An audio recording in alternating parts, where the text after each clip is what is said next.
CM Revanth Reddy మాట్లాడుతూ గేట్లు open చేశాం ఇక స్టార్ట్ చేయబోతున్నాం అన్నారు. అంటే ఏ కాన్ఫిడెంట్ తో అన్నారు ఆ వ్యాఖ్యల్ని? బీఆర్ఎస్ బలహీనపడిందనా లేకపోతే కాంగ్రెస్ బలపడిందనా? ఆయన మొదటి నుంచి మైండ్ గేమ్ ఆడడంలో దిట్ట.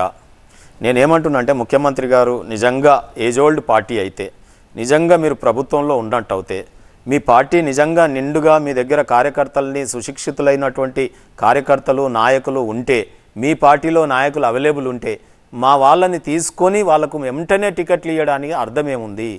ఇలా రంజిత్ రెడ్డి గారు ఈరోజు వచ్చినారు, మీరు టికెట్ ప్రకటించినారు. మా సునీత లక్ష్మారెడ్డి గారు మా పార్టీలో మహేందర్ రెడ్డి గారు ఉండే, వారు రాగానే టికెట్ ఇచ్చినారు. అంటే మీ పార్టీలో క్యాండిడేట్సే లేరా అసలు? కాంగ్రెస్ పార్టీ ఒరిజినల్గా ఈరోజు దానం నాగేందర్ పేరు సికింద్రాబాద్కి వినిపిస్తూ ఉంది.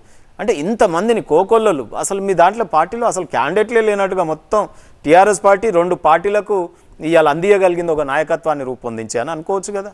ఒక పరిశ్రమలో ఇవాళ ఉత్పత్తి జరిగితే ఇంతమంది నాయకులను తయారు చేస్తే రెండు పార్టీలు అందియంగా మళ్ళీ మా పార్టీకి వెళ్ళి నిలబడడానికి అనేక మంది ఉన్నారు. అంటే ఈరోజు నేను ఒకటే చెప్తా ఉన్నాను, కొంతమంది అవకాశవాదులు వెళ్ళిపోవచ్చు గాక, కొంతమంది కృతజ్ఞతాభావం లేని వెళ్ళిపోవచ్చు గాక, కొంతమంది వ్యాపారాల నిమిత్తం వ్యాపార అభివృద్ధి నిమిత్తమే మాత్రమే పోతా ఉన్నారు. అది రేపు ప్రజలు తెలుసుకుంటారు. నేను దయచేసి ప్రజలకు రిక్వెస్ట్ చేస్తూ ఉన్నాను, పార్టీలలో ఇటువంటి జంపింగ్ జపాంగ్లను కానీ లేదా పొద్దుతిరుగుడు పూలను కానీ లేకపోతే వ్యాపారమే పరమావధిగా ఉన్నటువంటి రేపు నిలబడ్డటువంటి వాళ్ళని, 100 కోట్లు ఉన్నటువంటి వాళ్ళని, అటువంటి వాళ్ళని అసలు గెలిపియకండి. ఉన్నత విద్యావంతులని ఇవాళ డబ్బు లేకుండా ఎవరైనా నిలబడితే వాళ్ళు వ్యక్తులను చూసి ఓట్లేయండి అని చెప్పి నేను పిలుపునిస్తూ ఉన్నా ఈరోజు. సో ఎందుకంటే కొంత మేరకు ఒత్తిడి మేరకు ఆ రకంగా జరుగుతూ ఉంటుంది. ఇవాళ వాళ్ళు హైప్ను క్రియేట్ చేసుకొని మేము ఉన్నాము అని చూయించుకోవడానికి మాత్రం కాంగ్రెస్ వ్యవహారం చేస్తుందంటే ఇవాళ గెలిచి లాభం ఏంది? వాళ్ళు రాష్ట్ర ప్రభుత్వంలో ఉండేం లాభం? వారి పార్టీ చెప్పండి, వారి పార్టీలో మెంబర్షిప్ తీసుకొని వాళ్ళ పార్టీకి సర్వీస్ ఇచ్చిన వాళ్ళని ఒక్కరిని ఇవ్వలేకపోతున్నారు. పోనీ ఇవ్వకపోగా టీఆర్ఎస్ కాకుండా ఎవరైనా న్యూట్రల్స్ అట్రాక్ట్ అయిపోయినారా? వాళ్ళు కూడా లేరు కదా. సరే వారి పార్టీ మంచిదనో లేకపోతే ప్రభుత్వం ఉందనో న్యూట్రల్స్ అనేక మంది ఉంటారు, అనేక రంగాలలో ఫేమస్ అయిన వాళ్ళన పోతున్నారా?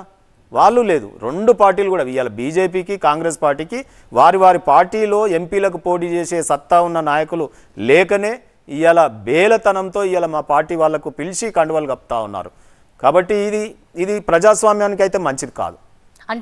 అంటే పక్క పార్టీ వాళ్ళు పిలుస్తున్నారంటే యువతల పార్టీ వాళ్ళు కూడా వెళ్ళే అవకాశం ఉంటేనే పిలుస్తారు కదా. పార్టీకి వీర విధేయులుగా ఉన్న ఫర్ ఎగ్జాంపుల్ బొంతు రామ్మోహన్ గారు కానీ ఎంతో వీర విధేయగా ఉన్నారు, కానీ పార్టీ పట్టించుకోకపోవడం వల్ల వెళ్ళారా లేకపోతే ఏంటంటారు? రీజన్స్ ఏంటంటారు?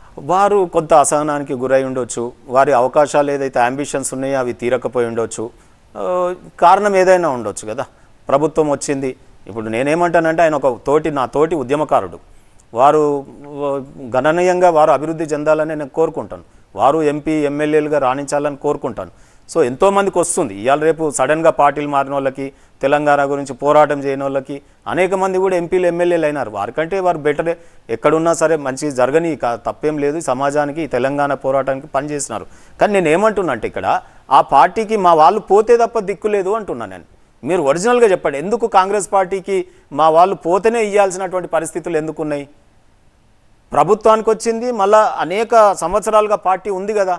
అంటే కనీసం ఎంపీ ఎమ్మెల్యేలు పోటీ చేసుకునేటటువంటి ఒక 17 మంది పట్టుమని వాళ్ళ పార్టీలో లేరన్నట్టే కదా ఒరిజినల్గా. ఇవాళ మా వాళ్ళు పోకపోయి ఉంటే, ఇవాళ మా గవర్నమెంటే వచ్చి ఉంటే, ఇటువంటి అవకాశవాదులు పోకపోయి ఉంటే వాళ్ళ క్యాండిడేట్లే లేరు. అంటే ఆ పార్టీల యొక్క బేలతనం, ఆ పార్టీల యొక్క నాయకులని నిర్మాణం లేకపోవడం, ఆ నాయకులను తయారు చేసుకోలేకపోవడం అనేది ఈ రాజకీయ ఇటువంటి ఫిరాయింపులకు మార్గానికి దారితీస్తూ ఉంది.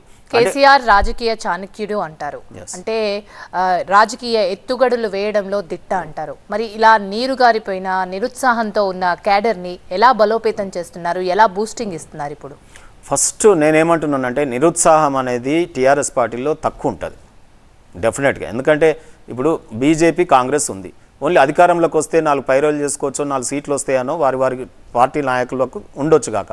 మాకేందంటే అసలు తెలంగాణ వస్తుందో రాదో, లేదా తెలంగాణ వచ్చినాక మాకు పదవులు వస్తాయో రావో అనేది మేము ఎప్పుడు కూడా ఆలోచన చేయలే. ఇందులో ఉన్న వాళ్ళంతా sacrifice and suicide squad. TRS పార్టీకి ఉన్న కార్యకర్తలు సుసైడ్ స్క్వాడ్. సో వారు పదవులు రాకపోని, లేదా తెలంగాణ రాష్ట్రం కోసం ఆనాడు పోరాడినాం, ఈరోజు ఈ పార్టీ ఉంటేనే ఏ కాంక్షల గురించి ప్రజలు తెలంగాణ తెచ్చుకున్నారో, ఏ అభివృద్ధిని కాంక్షించి తెచ్చుకున్నారో అది టీఆర్ఎస్ పార్టీకి మాకు అవగాహన ఉంది కాబట్టి మేము చేయగలుగుతాం, కాబట్టి మమ్మల్ని ప్రజలు ఆరాధించినారు కాబట్టి దశాబ్ద కాలం పాటు ఆషామాషి కాదండి. ఒక పార్టీ రాష్ట్రాన్ని సాధించిన తర్వాత 2 టర్ములు ఎన్నుకున్నారు. సో కాబట్టి ఇటువంటి పార్టీలో ఉన్నటువంటి మాకు ఫస్ట్ మీరు అనేటటువంటి నిరాశనే లేదు. కాకపోతే ఇప్పుడు ఓటమికి గల కారణాలను వెతుక్కొని రేపు విజయం వైపు నడవడానికి కావాల్సినటువంటి చాణక్యనీతిని రూపొందిస్తారు మా నాయకుడు. తప్పకుండా ఆ రకంగా మేము విజయాన్ని మళ్ళా వస్తాం. మీరు చూడండి, రేపు కనుక మేము ఎంపీలలో మేము మంచి పర్ఫార్మెన్స్ ఇస్తే మళ్ళీ ఈ పార్టీలో అధికారంలో ఉన్నా మళ్ళీ మా పార్టీలకు ఇది ఉంటుంది. కానీ దయచేసి మా పార్టీ కూడా ఇటువంటి వాళ్ళని దూరం పెట్టాలి. ఇక అసలు ఇటువంటి వ్యాపారవేత్తల్ని, పెట్టుబడిదారులని, ఈ అవకాశవాదులని మొత్తం ఫిల్టర్ చేసి పార్టీని నమ్ముకొని ఉన్నటువంటి వాళ్ళని మా కేసీఆర్ గారు ఇప్పుడు తయారు చేస్తారు. మీరు చూడండి, ఆ రకంగా రాబోయే కాలంలో పార్టీ మంచి పటిష్టంగా తయారవుతుంది. రైట్. శ్రీనివాస్ ఖతార్ నుంచి కాల్ చేశారు. శ్రీనివాస్ గారు నమస్తే అండి. హలో.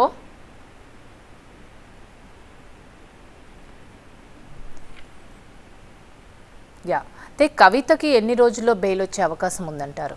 మేడం, సబ్జుడైస్, నేను ఒక అడ్వకేట్ని, ఇది కోర్టులో ఉంది మ్యాటరు. తప్పకుండా తొందరలోనే బెయిల్ వస్తుందని ఆశిస్తున్నాను. ఎందుకంటే కేసులో పసలేదు అనేది నా ఒపీనియన్, నా ఇంటర్ప్రిటేషన్. నేను లాయర్గా ఉంటే నా క్లయింట్ గురించి నా రకంగా వాదన చేస్తాము. సో తప్పకుండా మేము ఇప్పటికీ బిలీవ్ చేస్తూ ఉన్నాం. ఇది అంటే మీద ఒక ఎలక్షన్స్లో ప్రయోజనాన్ని ఆశించి బీజేపీ కాంగ్రెస్ పార్టీ కూడగబలుక్కొని ఒక రాజకీయపరమైన కుట్రలోంచి వచ్చినటువంటి కేసు కాబట్టి ఇది నిలవదు, ఇది నీరుగారుతుంది. తొందరలోనే బెయిల్ కూడా వచ్చే అవకాశాలు మెండుగా ఉన్నాయి.